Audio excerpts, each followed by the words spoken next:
Hello student, welcome to my YouTube channel Kartik GMS study में आप सभी लोग का स्वागत है। आप सभी लोग के लिए सोशल साइंस का वायरल प्रश्न पत्र लेके आ चुके हैं, जो इस पिछले वीडियो में ऑब्जेक्टिव करवाए हुए थे। इस वीडियो में हम सब्जेक्टिव करवाने वाले हैं, ठीक ना। आप सभी लोग वीडियो के अंत तक बने रह गए। यहाँ पे देख लीजिए, वही प्रश्न पत्र है, माध्यमिक स्कूल परीक्षा 2024 यहाँ पे लिखा है, उसमें भी लिखा हुआ था, और सेट कोड एफ है, वो देख लीजिएगा। अगर ऑब्जेक्टिव अभी तक नहीं देखे हैं तो देख लीजिएगा, ठीक ना। चलिए देखिए, विषय कोड है 111। चलिए आप सभी लोग को हम सब्जेक्टिव करवा देते हैं, ठीक ना। आप सभी लोग कमेंट कर रहे थे कि सर सब्जेक्टिव कराइए, तो सब्जेक्टिव हम करवा देते हैं। देख लीजिए, समय 2 घंटे 45 मिनट का ही रहेगा। और यहाँ पे देखिए, पूर्णांक 80 मार्क्स का पूछा जाएगा, नंबर का 80 नंबर का पूछा जाएगा, ठीक ना। और आपका कुल प्रश्नों की संख्या 112 रहेगा। चलिए सब्जेक्टिव क्वेश्चन बतला देते हैं। अगर ऑब्जेक्टिव नहीं देखे होंगे तो देख लीजिएगा, ठीक ना बाबू।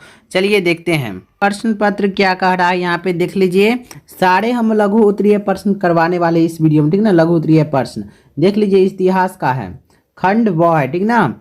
चलिए यहाँ पे देखिए क्या लिखा हुआ है। देखिए प्रश्न संख्या 1 से 6 तक लघु उत्तरीय है। इनमें से किन्हीं 3 प्रश्नों के उत्तर दे। प्रत्येक प्रश्न के लिए 2 अंक निर्धारित है, मतलब 6 प्रश्न है, उसमें मात्र आपको 3 प्रश्न का ही उत्तर देना है। और जितना प्रश्न है सारे 2 नंबर का पूछा जाएगा, ठीक ना। इसका हम करवा देते हैं सब्जेक्टिव, ठीक ना। और यहाँ पे देख लीजिए कौन कौन चीज़ पे पूछा गया है। यहाँ पे मार्च क्रांति के बाद करेस्की के नेतृत्व में बनी सरकार का मुख्य उद्देश्य क्या था, ठीक है ना। क्वेश्चन देख लीजिए, आप सभी लोग नोट कर लीजिएगा। और अभी तक चैनल को सब्सक्राइब नहीं किया तो सब्सक्राइब कर लो और वीडियो को लाइक कर दो, ठीक ना। चलिए 2 नंबर देख लीजिए, लेनिन द्वारा नई आर्थिक नीति को घोषणा क्यों की गई थी, ठीक ना, ये क्वेश्चन है। और 3 नंबर देख लीजिए, क्वेश्चन बतला देते हैं कौन कौन सा पूछा गया है। हो चिन मिन्हा मार्ग की क्या उपयोगिता थी। देखिए 4 नंबर क्या पूछ रहा है, रोलेट एक्ट से आप क्या समझते हैं। आप सभी लोग को इस वीडियो में हम लघु उत्तरीय बतला देते हैं, ठीक ना।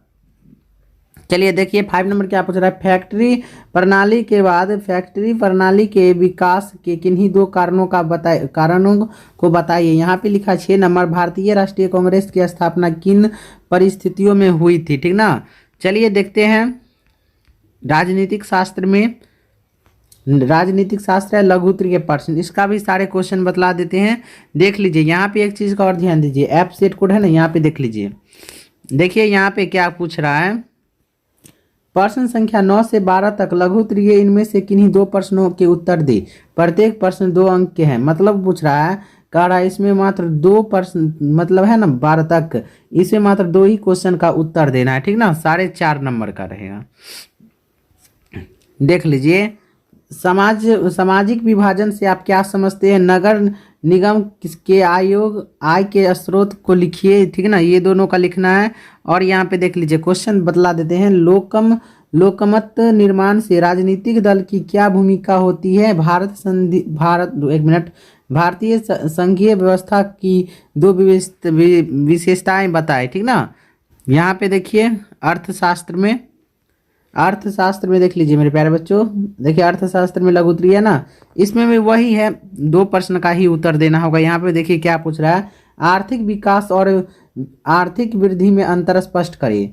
कोर बैंकिंग प्रणाली से आप क्या अभिक्रिया है, अभिप्राय है, ठीक ना, अभिप्राय। 17 नंबर देखिए क्या कह रहा है, आय का गरीबी के साथ संबंध स्थापित करिए। 18 नंबर देखिए, स्वयं सहायता समूह से आप क्या समझते हैं, ठीक ना। ये सब क्वेश्चन पूछा गया। चलिए हम बतलाते हैं क्वेश्चन, आप सभी लोग को आंसर आप सभी लोग नोट कर लीजिएगा, कॉपी निकाल लीजिए और पेन निकाल लीजिए। और वीडियो को अभी तक लाइक नहीं किया हो तो लाइक कर लो, ठीक ना। देखिए मेरे प्यारे बच्चों क्या पूछ रहा है, देखिए लघु उत्तरीय प्रश्न लिखा हुआ है, जो क्वेश्चन वहां पे बतलाए थे 4 नंबर में, देखिए है ना, रोलेट एक्ट से आप क्या समझते हैं, बतलाए थे 4 नंबर में, रोलेट एक्ट से आप क्या समझते हैं। 3 ही प्रश्न का उत्तर देना है, ठीक ना। 6 में से मात्र 3 ही प्रश्न का उत्तर देना, हम 3 करा देते हैं। और चलिए आप सभी लोग नोट करते चलिएगा, ठीक ना।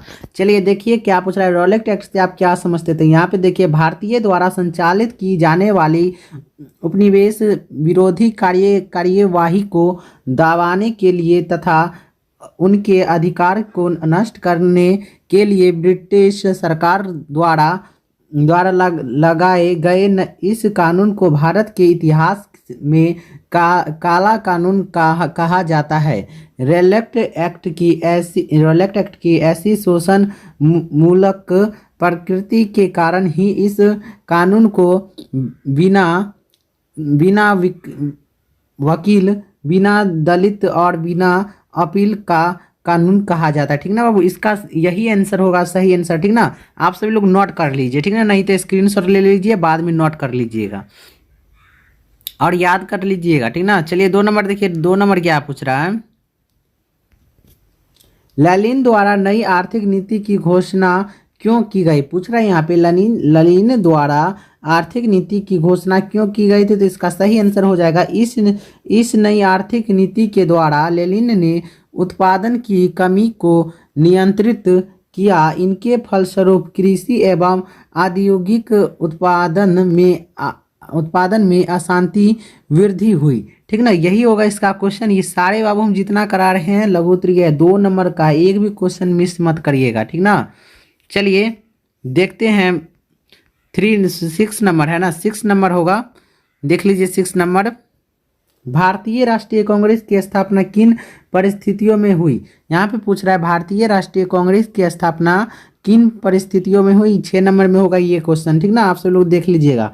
देखिए क्या आंसर होगा, भारतीय राष्ट्रीय कांग्रेस की स्थापना 72 प्रतिनिधियों की उपस्थिति के साथ 28 दिसंबर 1885 को बम्बई मुंबई के गोकुल दास तेजपाल संस्कृत महाविद्यालय में हुई थी।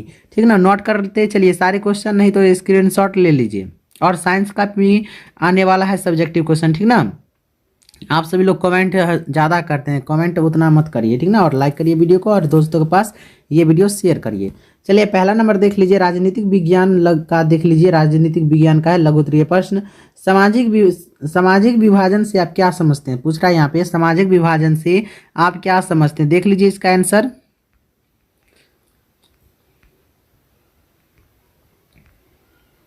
देखिए उत्तर, देखिए क्या पूछ रहा है, जाति, धर्म, रंग, क्षेत्र आदि के आधार पर समाज के विभिन्न वर्गों द्वारा परस्पर गलत व्यवहार करना, आपसी संघर्ष को सामाजिक विभाजन कहते हैं। इनके 3 निर्धारित तत्व है, ये भी नोट कर लीजिएगा नोट में। ठीक ना, स्वयं की पहचान की चेतना, दूसरा विभिन्न समुदायों की मांगों को राजनीतिक दलों द्वारा प्रस्तुत करने की तरीका, तथा यहाँ पे देखिए तथा में तीसरा नंबर में मांगों के प्रति सरकार की सोच। ठीक ना, ये सारे क्वेश्चन नोट करते चलिए और याद कर लीजिएगा। चलिए देखते हैं 10 नंबर में क्या पूछ रहा है। इसमें आपको 2 ही क्वेश्चन का जवाब देना था। ठीक ना, देखते हैं 10 नंबर क्या पूछ रहा है आप सभी लोग से।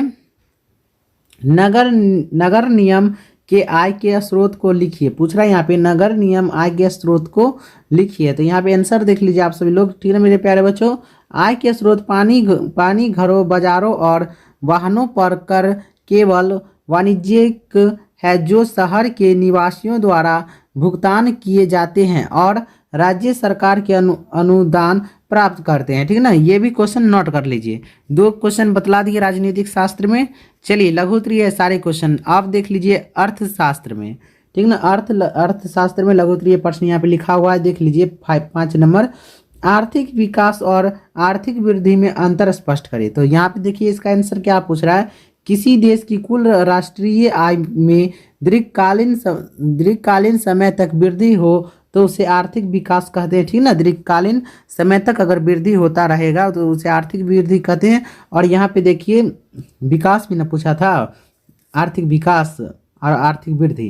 तो देख लीजिए यहाँ पे, आर्थिक वृद्धि के साथ लोगों के जीवन स्तर में साधारण हो तथा सामाजिक परिवर्तन हो तो उसे आर्थिक विकास कहते हैं। ठीक ना, आप सभी लोग नोट करते चलिए, नहीं तो स्क्रीनशॉट ले लीजिए।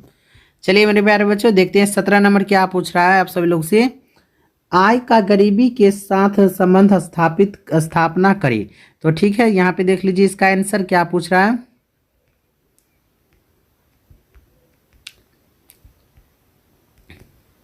अगर किसी व्यक्ति की आय बहुत अधिक होती है तो वह व्यक्ति गरीब नहीं होता, परंतु अगर किसी व्यक्ति की आय बहुत कम होती है तो वह व्यक्ति गरीब होता है। अर्थात जितनी ज़्यादा आय उतना कम गरीब व्यक्ति और जितनी कम आय उतना अधिक गरीब व्यक्ति, ठीक ना। नोट कर लीजिए ये भी क्वेश्चन। चलिए 18 नंबर देखिए, 18 नंबर क्या पूछ रहा है, स्वयं सहायता समूह से आप क्या समझते हैं। तो इसका आंसर देखिए, स्वयं सहायता समूह समरूप ग्रामीण निर्धनों द्वारा स्वेच्छा से गठित एक समूह है जिनमें समूह के सदस्य अपने आप से जितनी भी बचत आसानी से कर सके उसका अंशदान उत्पादक उपभोग, क्या पूछ रहा है, उपभोग अथवा आपातकालीन आवश्यकताओं की पूर्ति हेतु ऋण के रूप में देने के लिए परस्पर सहायता होते हैं, ठीक ना। आप से लोग नोट कर लीजिए, नहीं तो स्क्रीनशॉट ले लीजिए। चलिए आपको हम सारे लघु उत्तरीय प्रश्न करवा दिए हैं। अगर अभी तक वीडियो को लाइक नहीं किया तो लाइक कर लो और चैनल को सब्सक्राइब कर लो। आप सभी लोग के लिए इतना मेहनत करते हैं तो आप सभी लोग लाइक नहीं करते हो और ना सब्सक्राइब करते हो, वीडियो देख के चले जाते हो। आप सभी लोग लाइक और सब्सक्राइब कर लीजिए, ठीक ना। चलिए मिलते हैं अगले वीडियो में। साइंस का भी हम सब्जेक्टिव क्वेश्चन कल करा देंगे, ठीक ना। कल करा देंगे साइंस का सब्जेक्टिव क्वेश्चन।